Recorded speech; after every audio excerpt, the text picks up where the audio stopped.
Join Kids Hut family.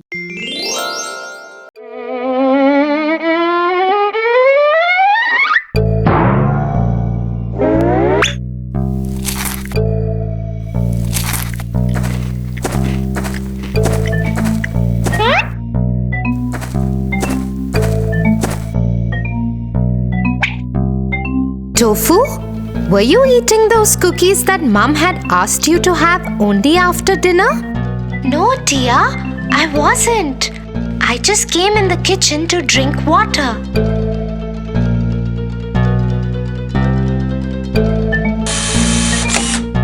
Tofu, do you know something? A lie is not fruitful. How, Tia? Come, I have a moral to teach you today.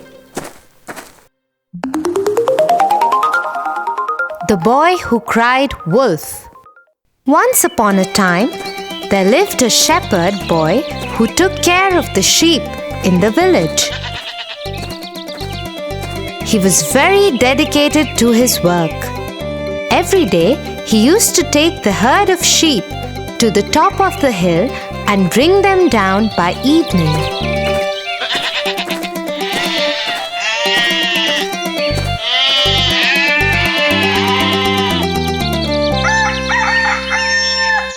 But one day, he felt really bored.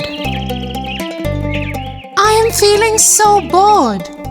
All the villagers work together, but here I am, all alone, taking care of the sheep and no one else to talk to.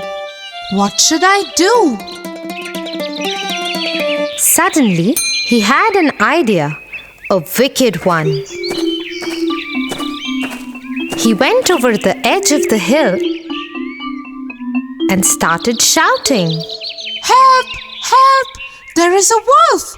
He is going to eat all our sheep! Help! Hearing the boy cry out for help, all the villagers came to the top of the hill to save the sheep. But reaching there, all they could see were calm sheep grazing the grassland. You silly boy, where is the wolf? Why did you cry out for help? The villagers were very angry and left the place cursing the shepherd boy. Ha ha ha ha! This was so much fun!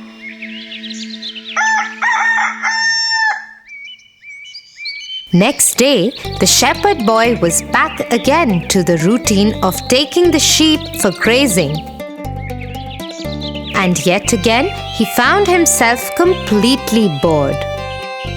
Let's try that prank again! Ha ha ha ha!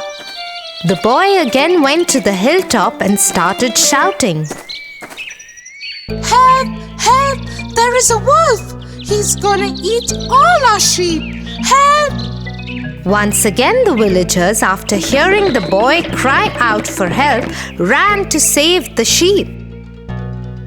But once again came back after being fooled by the boy. This is not right. You would have to pay for this one day. With no regrets on his face, the shepherd boy went back to his sheep. One day, when he was lying under the tree while his sheep were grazing, he saw some sheep running here and there. After looking closely, he saw a wolf approaching the herd. The boy suddenly ran to the edge of the hill and started screaming for help. Help! Help! There is a wolf for real this time! He's gonna eat all our sheep! Help! Please help! This time, the villagers didn't pay any heed to the boy screaming. Let's leave him. This time too he might be playing a prank on us. The boy kept on crying for help, but no one turned up this time. All he could do was stand there and watch his sheep getting killed by the wolf. Oh, I should have not played that prank with the villagers. Nobody believed me when the wolf actually turned up. What should I do now? I have lost all my sheep.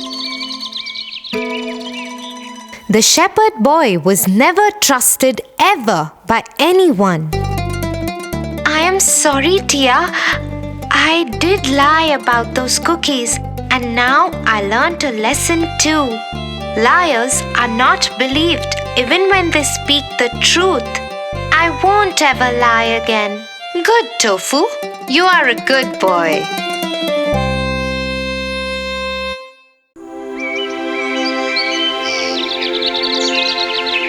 Tia, see, I got an A grade in English. I am so happy. Oh, that's really good, Tofu. But hey, this was just your first step. Your finals are still to come. Better study for them too. Ha ha ha ha. Tia, I already scored an A in it. Do you think I need to study more for the finals? Don't you think I can give my finals even without studying for them? Tofu, it's not good to be so proud of who you are and your achievements. One should always remain humble, or else one has to suffer. Suffer? How? Come, I'll tell you a story. The Oak Tree and the Reeds. An oak tree stood tall and strong near the bank of a river and close to some reeds. It was a huge tree with a huge trunk and hundreds of big, strong branches. The oak tree was so proud that he used to boast openly about his strength. I am so strong and mighty. Nothing can uproot me. Nothing can destroy me. Ha ha ha ha ha ha ha. Listening to what the oak tree was saying, the reeds couldn't resist but say, Oh, mighty oak tree, don't be so proud of your strength. Nothing in this world is immortal. Being modest is the key. Ha ha ha ha ha. You little feeble reeds. What do you know about strength and being the strongest tree in the jungle? Making fun of those reeds, the oak tree stood there with pride when suddenly the wind started to blow. The reeds bowed their heads as the wind started getting stronger.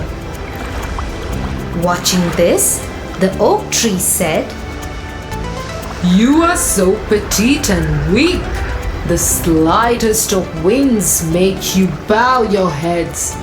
How would you survive the strongest of storms?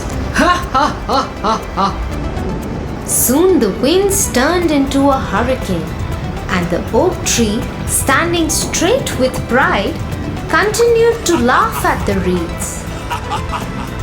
Oak tree, you might be big and strong, but you need not worry about us. We will bow our heads in this powerful hurricane and survive it.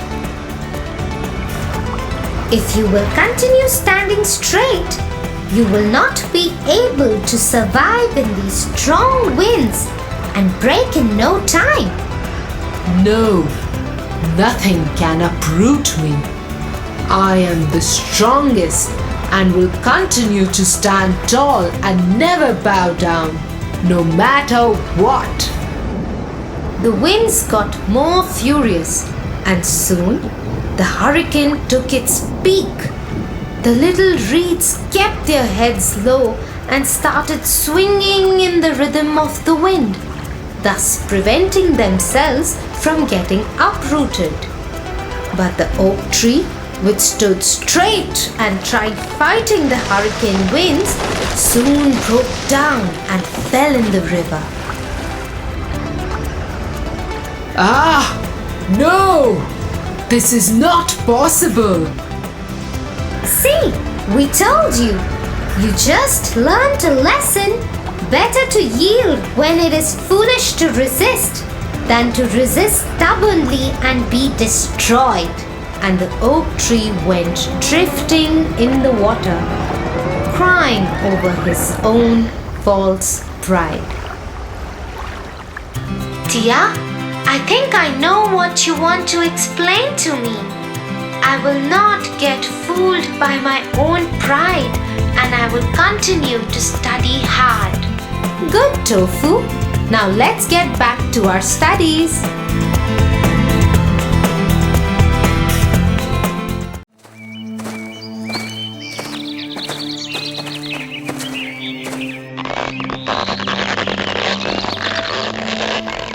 Look at that girl, Tia. That boy will beat her up easily. I don't think she should get into a fight with him. No, Tofu.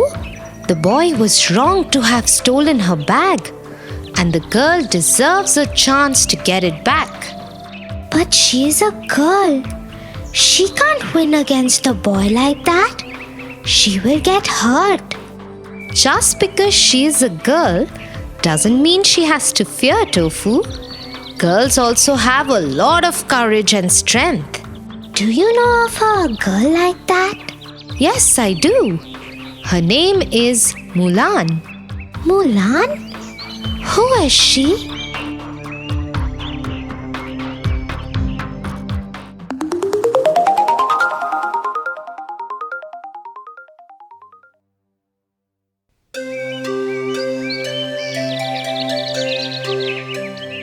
Mulan lived in ancient China with her parents. She was their only child. Her only companion was her dog called Little Brother. Mulan's father used to be a great warrior, but he had hurt his leg in a war and couldn't fight anymore. One day, a messenger came from the emperor. The Huns, China's army, had attacked, and at least one man from each army had been ordered to join the emperor's imperial army. This was terrible news for Mulan and her family, as it meant that her father would have to go back to war.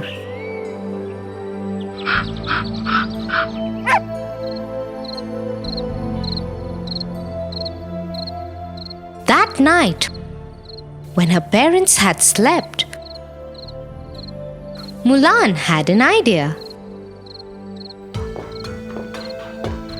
She took her father's sword and cut her hair off. Then she put on his warrior's uniform, and she looked just like a man.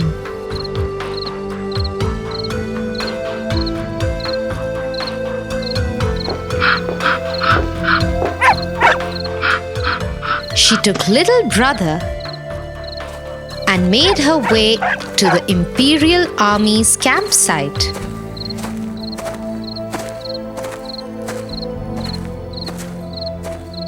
There she met Captain Li Shang. What is your name? Ping, sir. Very well then. Time to begin your training. Mulan was delighted that everybody had accepted her as a man and started her training. Sadly, she lagged behind all the other warriors. You are not fit to be in my army. You are slowing everyone down. Go back to your village.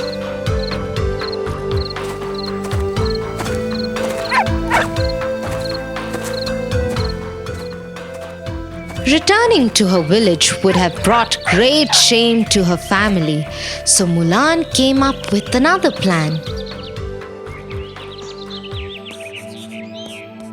She wrote a fake letter to the army saying that the Huns have attacked.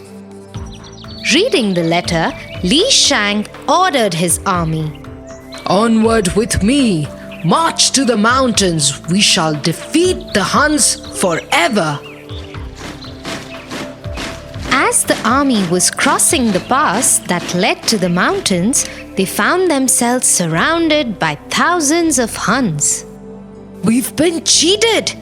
The Huns were supposed to be in the mountains. Soon the entire imperial army was under attack.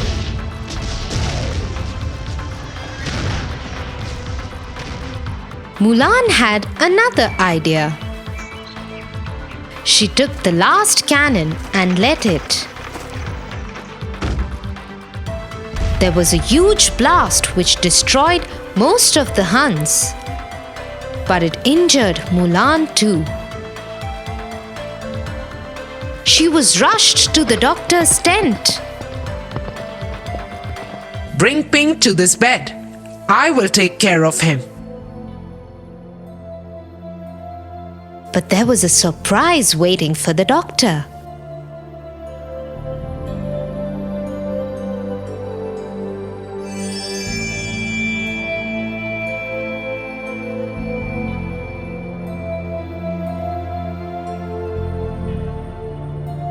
Oh my God!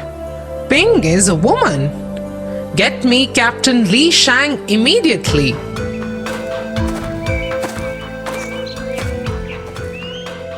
The doctor told the captain what she'd found.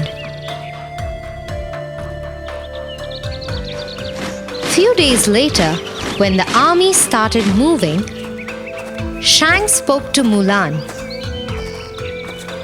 You have cheated me. But you also saved the army in the passes. Hence your punishment is that you can no longer be a part of the army. You will not come with us.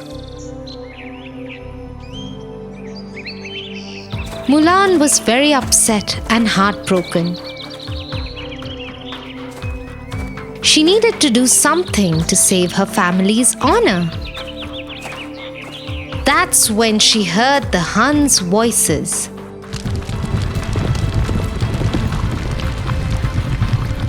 Oh no! The Huns are still alive! I must warn the captain! And so Mulan raced to Imperial City to warn Shang.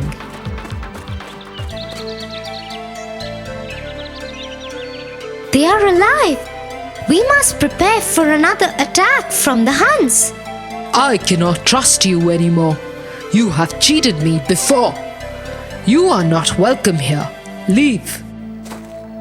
Mulan tried to inform the other leaders, but no one would listen to her. Meanwhile, the Hun leader, Shan Yu, attacked the city.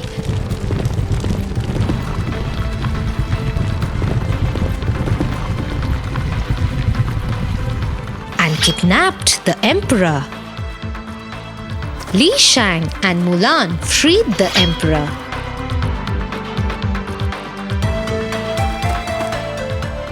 Mulan then enticed Shan Yu to follow her to the rooftop.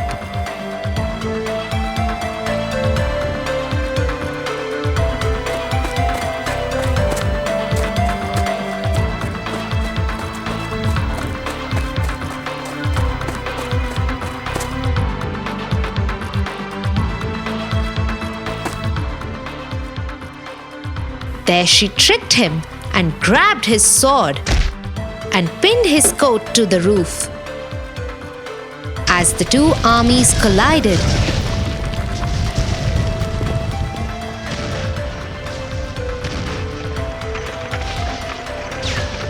there was a huge explosion and the roof was destroyed, taking with it Shan Yu. Mulan fell to the ground.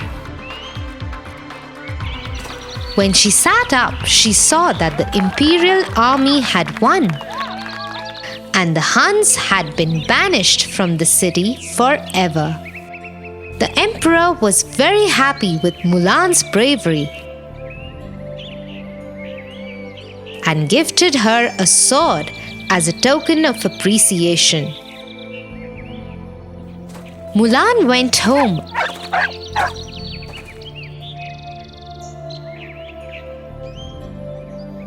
and presented the sword to her father, who was very happy with the honor that his daughter had brought to the family. Suddenly, there was a knock at the door. It was Captain Li Shang. He'd come to return Mulan her helmet that she had forgotten. Mulan invited him to stay for dinner and he graciously accepted. So you see, Tofu, girls can do anything they put their heart to. Tofu? Tofu, are you listening to me? Yes, Tia, I am. I am just thinking how wrong I was to think that girls can't fight. Well, now you know. So better be careful before you pick a fight with a girl next time.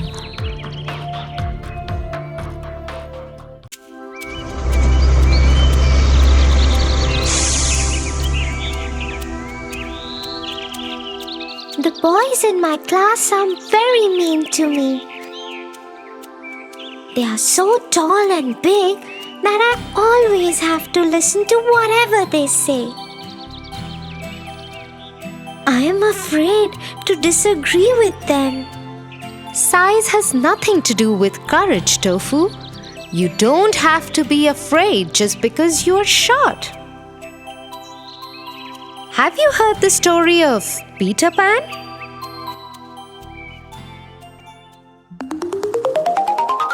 Peter Pan.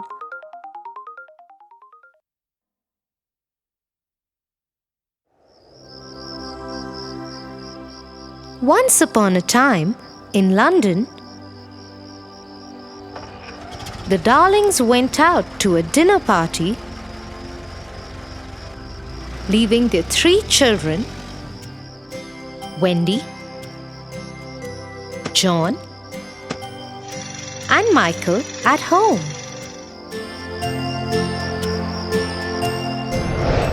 After Wendy had tucked her younger brothers John and Michael to bed, she went to read a book.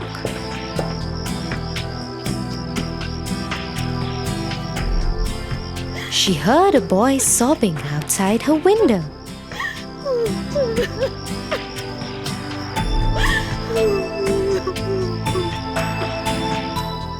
He was flying.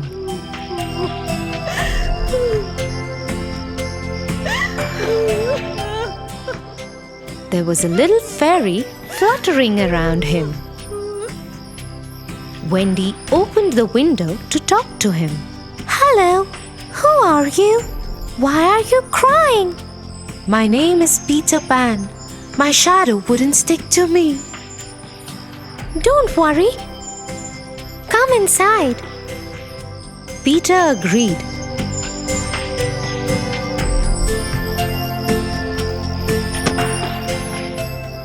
Wendy took his shadow and sewed it to his shoe tips. Now his shadow followed him wherever Peter Pan went. He was delighted. Thank you so much. Why don't you come with me to my home? The Neverland. I live there with my fairy Tinkerbell. Oh, what a wonderful idea. Let me wake up John and Michael too. Could you teach us how to fly? Yes, of course. Get them. We will all fly together. And so it was.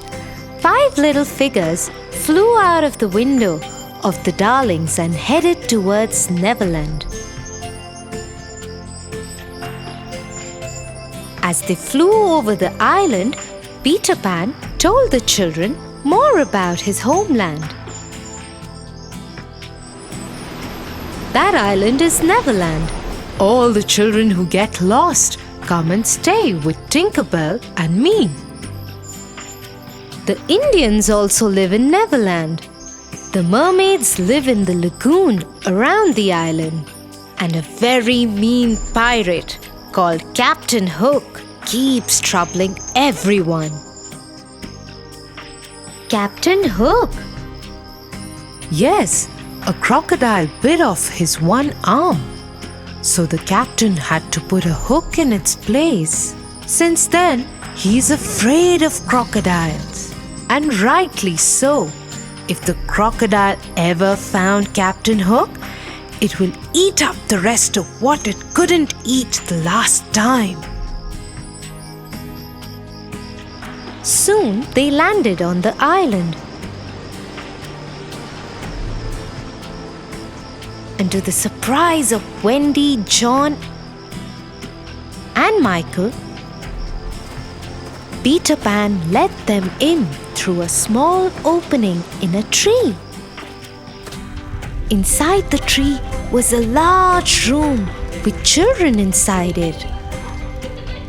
Some were huddled by the fire in a corner, and some were playing amongst themselves. Their faces lit up when they saw Peter Pan, Tinker Bell, and their guests. Hello, everyone. This is Wendy, John, and Michael. They will be staying with us from now on. Hello, Wendy, John, and Michael.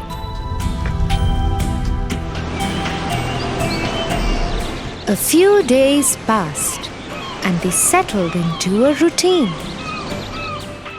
Wendy would take care of all the children in the day and would go out with Peter Pan and her brothers in the evening to learn more about the island. She would cook for them and stitch new clothes for them. She even made a lovely new dress for Tinker Bell.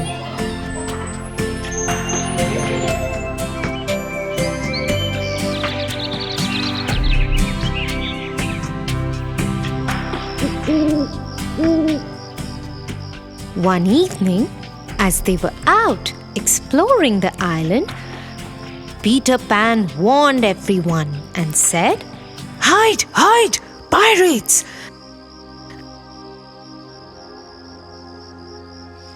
And they've kidnapped the Indian princess, Tiger Lily.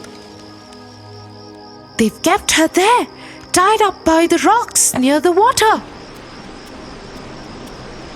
Peter was afraid, and the princess would drown if she fell into the water. So, in a voice that sounded like Captain Hook, he shouted instructions to the pirates who guarded her. You fools! Let her go at once! Do it before I come there, or else I will throw each one of you into the water. The pirates got scared and immediately released the princess. She quickly dived into the water and swam to safety of her home.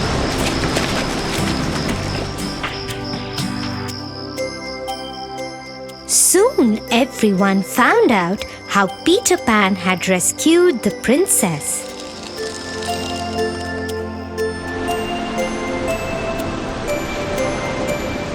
When Captain Hook found out how Peter Pan had tricked his men, he was furious and swore to have his revenge.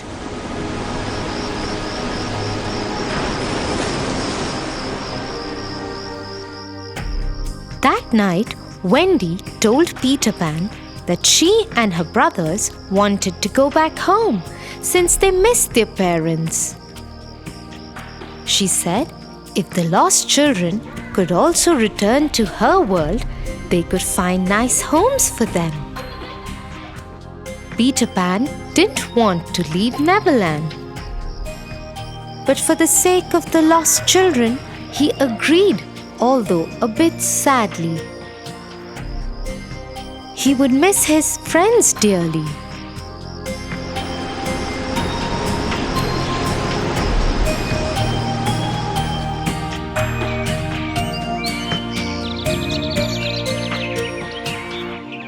The next morning, all the lost children left with Wendy, John, and Michael.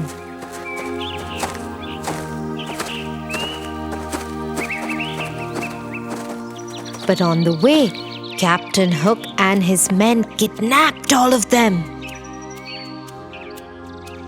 He tied them and kept them on one of his ships.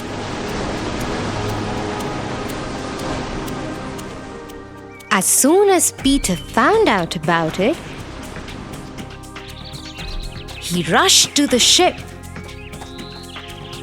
He swung himself from a tree's branch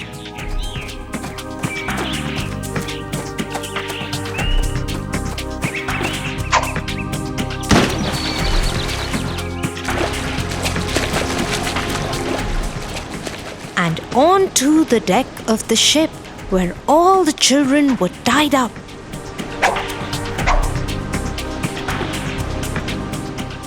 He swung his sword bravely and threw over the pirates who tried to stop him.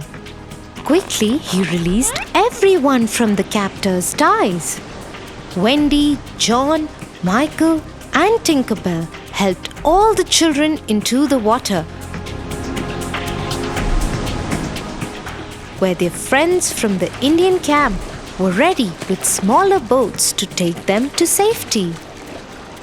Peter Pan now went looking for Captain Hook. Let us finish this forever, Hook. Yes, Peter Pan, you have caused me enough trouble. It is time that we finish this. With his sword drawn, he raced towards Peter Pan. Quick on his feet, Peter Pan stepped aside and pushed Hook into the sea, where the crocodile was waiting to eat the rest of Hook. Everyone rejoiced as Captain Hook was out of their lives forever. Everybody headed back to London. Mr. and Mrs. Darling were so happy to see their children, and they agreed to adopt the lost children. They even asked Peter Pan to come and live with them. But Peter Pan said he never wanted to grow up, so he and Tinkerbell will go back to Neverland. Do visit us sometime, Peter Pan. I will, Wendy. Promise. And he flew out of the window with Tinkerbell by his side.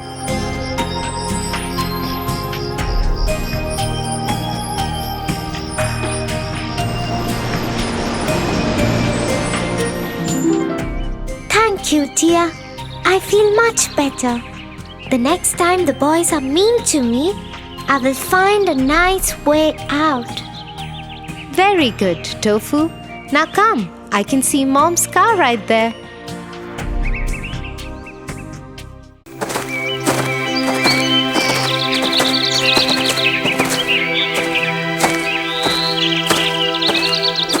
Hey, there you are.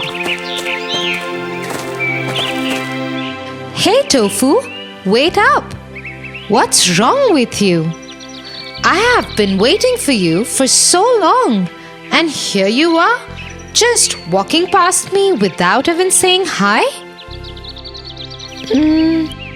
I'm sorry, Tia. I didn't mean to be rude to you. Sometimes I just can't understand my friends. Okay, calm down and tell me what happened. You know my friend Megan? Yes, the shy one with the curly hair, right? The one who's always helping you out with class notes and assignments. Yes. Isn't she wonderful? I think you should also help her out sometimes. Well, that's just what I did, Tia, and she is so upset with me now. She forgot her English assignment at home. So I did some of it for her and asked her to complete it and submit it. That's it. She got so offended. She hasn't said a word to me since then. And she won't answer me if I say something to her. Oh, that's strange. But I don't think she is the only one who is uncomfortable with people try to help. What do you mean? Let me tell you the story of the shoemaker and the elves.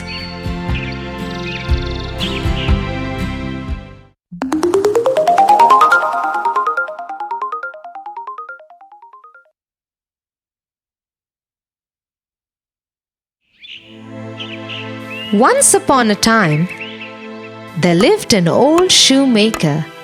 He was an honest man, but with very limited money. He made really nice shoes, but could not earn enough for himself and his wife. One night, he was in his workshop when his wife came to him.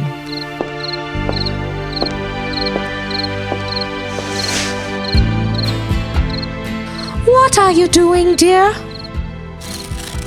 I have this last piece of leather left.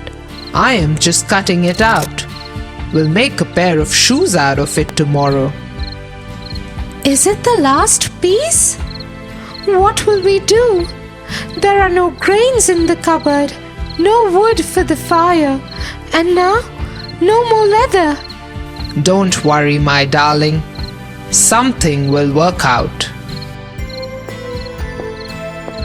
The old couple finished their housework, and before they went to sleep, the shoemaker put the leather on his workbench.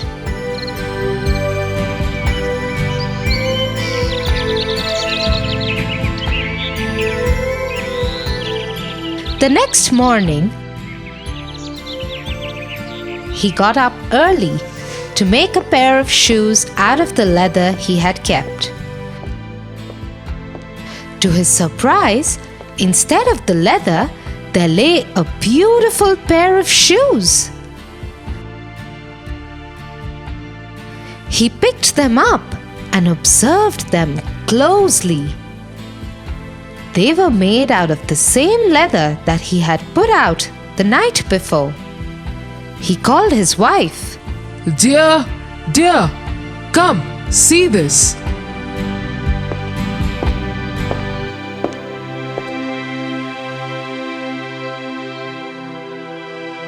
"What a lovely pair of shoes! They are just perfect." Yes, look at the stitches. They are so tiny and spaced so perfectly. But I didn't make them. "You didn't? Then who did?" I don't know. Why would someone help us like this? I can't even think of anyone who can make such good shoes. You make the best shoes I have ever seen, and these are better than yours too. I agree. Anyway, let us not get carried away. Let us put them in the display window and hope that we can get some money for them. Just a few minutes after the shoemaker had put the shoes on the display, a wealthy merchant stopped outside his door.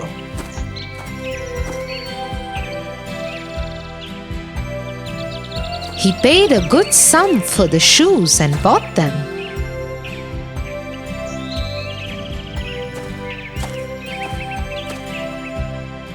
The shoemaker was very happy. He went and bought food for the house. With the remaining money, he bought 2 pieces of leather. When it was night, his wife called out to him. "What are you doing? It's time for us to sleep." Yes, dear. I am just cutting out these leather pieces so I can stitch them into shoes tomorrow.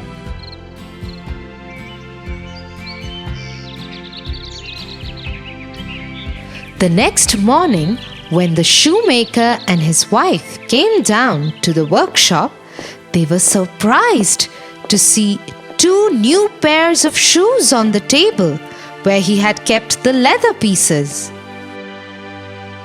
Would you look at that? These shoes are even more beautiful than the first pair. Let me put them up for sale and thank whoever is helping us out. Soon after, the shoemaker had put up the 2 pairs of shoes for sale. Other wealthy men of the town came and bought them. They paid a hefty price for them.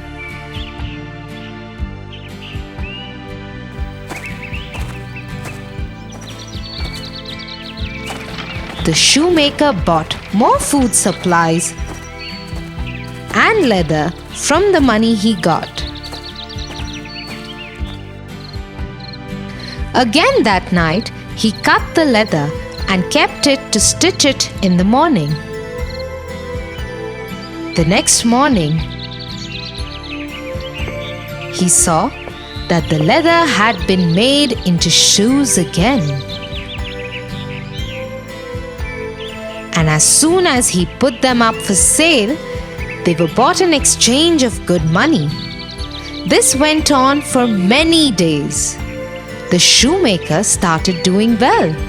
His business prospered and his shop would always be full with customers. One night, as they were closing the shop, the shoemaker had an idea.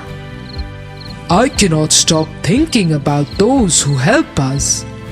Why don't we hide behind the cupboard tonight and see who it is? Yes, that's a brilliant idea. Let's hide and check out.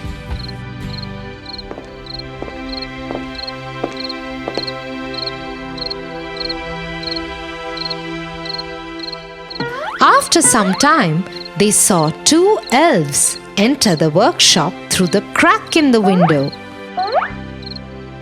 They headed to the workbench and started making shoes from the leather kept there. Although they were making these lovely shoes for the shoemaker, they had no shoes on. They wore torn shirts and very thin tights.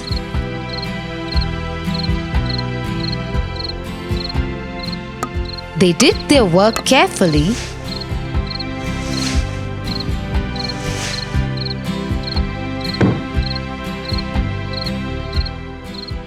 and left through the window again. Oh dear goodness, such kind elves they are. We must repay them. Yes. When you go to the market tomorrow, get me some nice cloth. I will make clothes for our little helpers. The next day, the shoemaker got many fancy cloths and good leather, while his wife made beautiful clothes for the elves. He made soft shoes for them. When night fell, they placed the gifts for the elves on the table. They also laid out delicious food and treats for them. Then they hid behind the cupboard again and waited for the elves to return. When the elves came, they were overjoyed to see the gifts and the delicious food. They wore their new clothes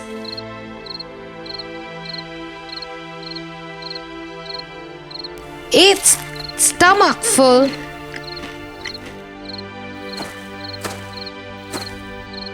and went on to make shoes for the shoemaker. Once they were done, they slipped out of the window.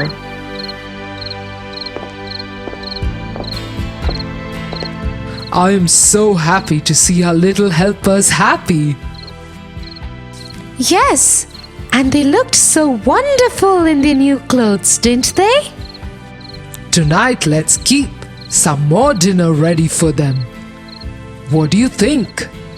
Yes, dear. That night, the shoemaker and his wife again kept dinner for the elves. But tonight, they did not hide behind the cupboard. Instead, they went to sleep. The next morning, when they came to the workshop, the shoemaker and his wife were disappointed to see that the dinner plates remained untouched. Even the leather that the shoemaker had cut out and put on the table remained as it is. I wonder what happened to them. Maybe they will come tonight? Yes, let's hope so. The shoemaker and his wife again kept the food for the elves, but were disappointed in the morning as the elves did not show up in the night. They waited for the elves many nights, but they never returned.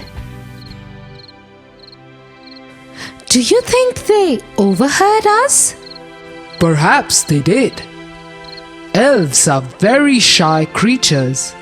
They usually like to be left alone. What will happen to the shop now?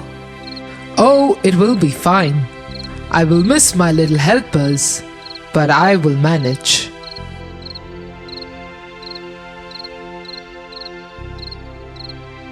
The shoemaker went back to making the shoes himself.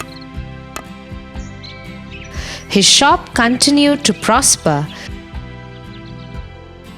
but he and his wife always remembered the elves and remained thankful to them for their help. So you see, Tofu, some people are willing to help but are too shy to take help from others. Yes, Tia, I understand now. Also, it doesn't mean that you have to be angry with them. You can be thankful to them in your heart. Thank you, Tia. If you wouldn't have shared this with me, I think I would have lost a very good friend. Now, when Megan tells me she doesn't want my help, I will respect that more. Good to know that. Now let's go home. I am very hungry.